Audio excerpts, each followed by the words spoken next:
이름을 예수라 하라라고 하는 제목으로 함께 오늘 말씀을 보도록 하겠습니다.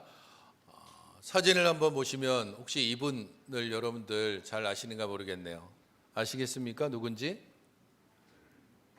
예, 흑인 인권운동가로서 활약하다가 33살의 나이에 암살을 당했던 마틴 루터킹 주니어 목사님입니다.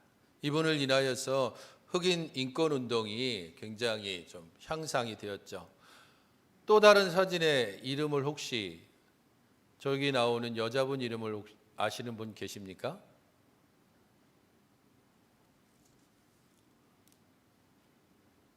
아시는 분 손 한번 살짝.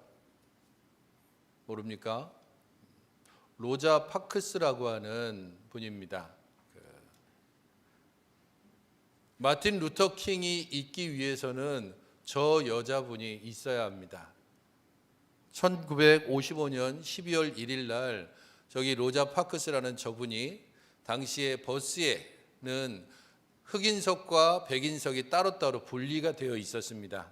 그러다가 만약에 백인이 더 많이 타면 흑인석에 있는 사람이라 할지라도 다시 뒤로 가서 서 있든지 그렇게 가야 했습니다. 그런데 저 로자 파크스라는 분이 버스에 앉아 있었는데 마침 백인이 탔습니다. 자기 자리에 앉아 있었는데 비키라라고 했을 때 비킬 수 없다라고 거부하고 그 때문에 현장에서 바로 체포가 됐습니다. 사실 그로 인해서 흑인 인권운동이 사실 시작되었고 특별히 버스 승차 거부 운동을 그 당시 저분이 살고 있던 몽고메리 도시에서 시작을 함으로써 그 일들이 흑인 인권운동을 시작하게 되는 큰 계기가 됐습니다. 이것을 소개하고 있는 약 1분짜리 짤막한 영상을 잠깐 보시고 함께 말씀을 보도록 하겠습니다.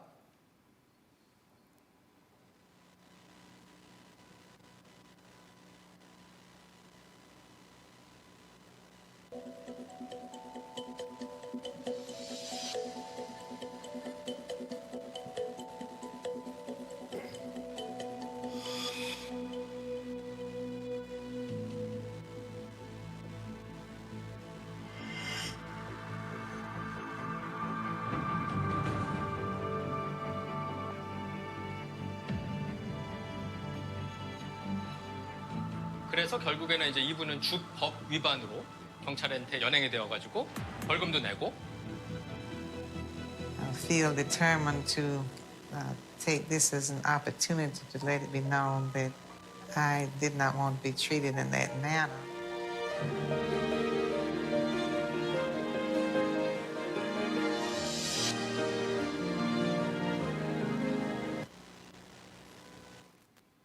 마틴 루터킹 주니어의 이름을 모두가 다 기억하지만 로자 파크스라는 이름을 잘 기억하지 못합니다. 오늘날 우리가 예수 그리스도의 이름을 기억하지만 그의 아버지 요셉의 이름을 크게 많이 기억하고 있지는 않습니다. 오늘 우리가 보고 있는 마태복음 1장은 예수님의 아버지인, 법적인 아버지인 요셉에 대하여서 소개하고 그가 행한 일들에 대하여서 이야기를 합니다. 예수님이 이 땅에 오기 위해서는 마리아가 필요했지만 반드시 또한 요셉도 필요했습니다. 그런 면에서 우리들은 역사의 한 면이 아니라 역사의 다른 면을 함께 볼 수 있는 그런 안목을 가질 필요가 있습니다. 오늘 본문에서는 그 18절에 보시면 예수 그리스도의 나심은 이러하다라고 하는 말씀으로 시작하고 있습니다. 예수 그리스도의 출생은 이렇습니다라는 의미가 아닙니다. 예수님이 어느 산부인과에서 누구의 의사에 의해서 몇 날 몇 시에 태어났다라고 하는 것이 여기에서 말하고자 하는 의미가 아닙니다. 예수님의 나심은 이러하다라고 하는 이 나심이라는 단어는 마태복음 1장 1절에 나오는 단어, 곧 아브라함과 다윗의 자손 예수 그리스도의 계보라고 하는 단어와 똑같은 단어입니다. 예수님의 기원은 이렇습니다라고 18절에 소개를 하고 있는 겁니다. 예수님의 기원, 그것은 예수님의 역사, 예수님의 탄생, 그것이 어떻게 해서 이루어졌는가를 오늘 본문은 소개를 해준다는 것입니다. 배경은 이렇습니다. 마리아라고 하는 한 여인이 있었고 이 여인은 요셉이라고 하는 남자와 서로 약혼을 한 사이였습니다. 유대인의 일반적인 법으로는 약혼 기간은 대략 1년입니다. 약혼을 하게 되면 신랑이 신부의 집에 가서 약혼식을 하고 그리고 난 후에 신랑은 다시 신부의 집을 떠나서 1년 동안 자기 아버지의 감독하에 신부와 함께 머무를 집을 짓게 됩니다. 요한복음에 보게 되면 예수님께서 제자들과 마지막 식사를 하는 그 자리에서 내가 떠난다라고 했을 때 어디로 가십니까? 라고 제자들이 묻죠. 그때 예수님께서 내가 처소를 예비하러 간다라고 말씀하십니다. 이 부분과 동일하다고 생각하면 됩니다. 신랑은 약혼한 여인을 위해서 1년 동안 열심히 함께 살 집을 준비합니다. 그게 약혼 기간입니다. 요셉과 마리아가 바로 이 약혼한 상태였습니다. 하지만 문제는 이 약혼한 기간 중에 마리아에게 잉태된 사실이 나타났습니다. 가족들에게 보여진 건지 요셉이 알 정도로 전혀 관계를 갖지 않았음에도 마리아가 잉태됐다는 그 사실, 그것은 그 당시 요셉으로서는 쉽게 받아들이기 어려운 일입니다. 그래서 오늘 19절에는 그의 남편 요셉은 의로운 사람이라 그를 드러내지 아니하고 가만히 끊고자 했다라고 말씀하고 있습니다. 의로운 사람이다라고 했을 때 의로움은 항상 율법과 연관되어집니다. 하나님의 말씀, 하나님의 율법, 이 율법을 충성스럽게 지키느냐, 이 율법을 따라서 살아가느냐, 그것이 의로움의 기준이 됩니다. 그렇다면 마리아에 대해서 요셉이 할 수 있는 일은 율법을 따라서 행할 때 요셉은 의로운 사람인 것을 증명할 수 있습니다. 신명기 22장에는 약혼한 여인이 다른 남자와 간음을 하게 되면 둘이 함께 끌어내서 돌로 쳐 죽이는 게 율법입니다. 그렇다면 요셉이 행할 일은 분명합니다. 그는 의로운 사람이기 때문에 율법이 말하는 대로 자기의 약혼녀 마리아를 끌어다가 사람들에게 공개적으로 이 여자가 간음을 행했다고 이야기하고 그 마리아를 돌로 쳐 죽여야 합니다. 하지만 그는 의로운 사람이었는데 그럼에도 불구하고 어떤 사람이었는가? 그를 드러내지 않고 가만히 끊고자 했다라고 기록하고 있습니다. 마리아가 수치스럽지 않게 가만히 이혼을 추진했다는 겁니다. 법이 허락하는 한도 내에서, 율법이 허락하는 그 한도 내에서 마리아도 살리고 자신의 의로움도 지킬 수 있는 방법을 요셉은 고민했다는 겁니다. 이 요셉의 고민을 잘 드러내주는 단어가 20절에 나오는 이 일을 생각할 때에 라고 하는 말입니다. 요셉은 몇 날 며칠을 마리아가 임신했다라고 하는 소식을 들은 이후로 몇 날 며칠을 끊임없이 고민했습니다. 어떻게 할 것인가? 하나님의 율법을 지켜 그대로 행할 것인가? 아니면 이 율법이 허락하는 태도 내에서 내 약혼녀의 생명도 살리고 내가 믿고 따르는 하나님의 의를 계속해서 지켜갈 수 있는 방법은 없을까? 그런 고민을 계속하는 기간이 이 일을 생각하는 기간입니다. 요셉의 의로움은 바로 여기에 있습니다. 그는 의로운 사람이었고 또한 사랑이 충만한 사람이었습니다. 그는 율법이 요구하는 바대로 살아가기를 힘씀과 아울러서 율법의 정신인 사랑을 결코 잊지 않고 살아가는 자였습니다. 율법의 칼날을 휘두르기보다는 율법의 핵심인 사랑과 용서를 실천하기 위해서 힘썼던 사람, 바로 그 사람이 요셉이었고 바로 이 요셉이 법적으로 예수님의 아버지가 되는 겁니다. 이러한 때에 20절에 주의 사자가 현몽하여 주의 사자가 꿈에 나타나서 말합니다. 다윗의 자손 요셉아, 내 안에 마리아 데려오기를 무서워하지 말라. 그에게 잉태된 자는 성령으로 된 것이라. 천사의 말에는 하나하나 다 의미가 있습니다.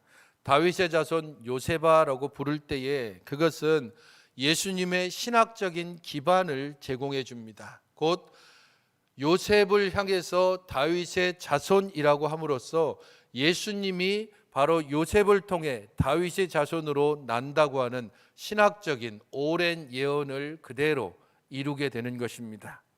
내 안에 마리아 데려오기를 무서워하지 말라라고 함으로써 마리아를 지금 아내로 그리고 요셉을 남편으로 지칭하고 있습니다. 둘이 정식적인 부부로서의 관계를 맺게 됨을, 약혼자와 약혼자의 관계였지만 결혼의 관계로 함께 끌어들임으로써 예수님에 대한 사회적인 기반, 적어도 사생아라거나 혹은 간음에 의해서 태어난 자녀라고 하는 이러한 수치스러움이 붙지 않고 정식으로 부부에 의해서 태어난 자녀라고 하는 그런 사회적 기반을 제공해 주고 있습니다.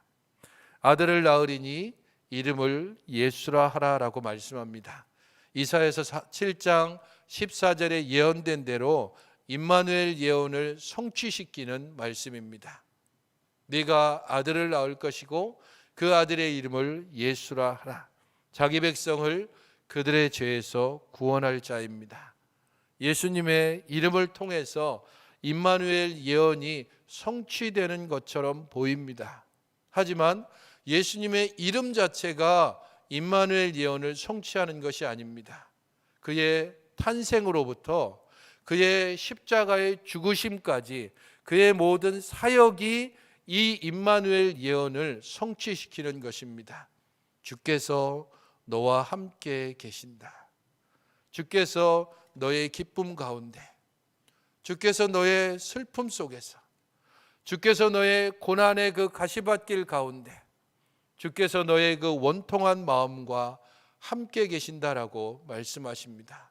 우리 주님께서 태어나시게 된 바로 그 시점으로부터 십자가에 달려 돌아가시는 그 모든 마지막 순간까지 우리 주님께서는 주의 사역을 행하심으로 우리와 함께 하시는 하나님, 우리 안에 정의를 이루시고 우리 안에 사랑을 성취하시는 하나님의 은혜를 확실하고 분명하게 보여주고 계시는 것입니다.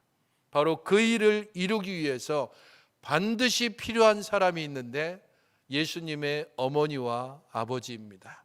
마리아와 요셉. 누가복음은 마리아의 역할을 굉장히 강조하는 내용을 담고 있습니다. 반면에 마태복음은 요셉의 역할을 강조하는 내용을 담고 있습니다. 어느 한쪽만 강조되어서 어머니의 역할과 아버지의 역할이 함께 어우러져서 예수 그리스도가 이 땅에 오시고 그의 사역을 통하여 임마누엘 하나님의 예언이 성취되어지는 것입니다. 요셉이 진정으로 의로운 사람인 것은 이후에 보여지는 그의 행동을 통해 잘 드러납니다. 24절을 같이 한번 읽어보시기 바랍니다. 시작.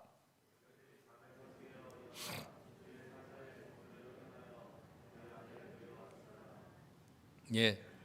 요셉이 행한 첫 번째 행동, 꿈에서 깨어나서 행한 첫 번째 행동은 주의 사자의 분부대로 그의 아내를 데려오는 일이었습니다. 그것 자체도 쉽지 않죠. 누구의 자녀인지 사람들에게 설명할 수 없는, 하지만 꿈에서 성령을 통해서 잉태되었다라고 분명히 그렇게 전달받은 잉태된 마리아를, 자기 자녀가 아닌 이를 잉태하고 있는 마리아를 자기 집에 정식 아내로 지금 데려오는 겁니다. 이것이 쉽지 않은 일이지만 요셉이 행한 수동적인 행동이고 수동적인 순종입니다. 그는 적극적으로 행동하기에 앞서 가장 먼저 마리아를 자신의 집에 데려옵니다. 그것도 쉽지 않지만 25절을 또 읽어보십시오. 시작.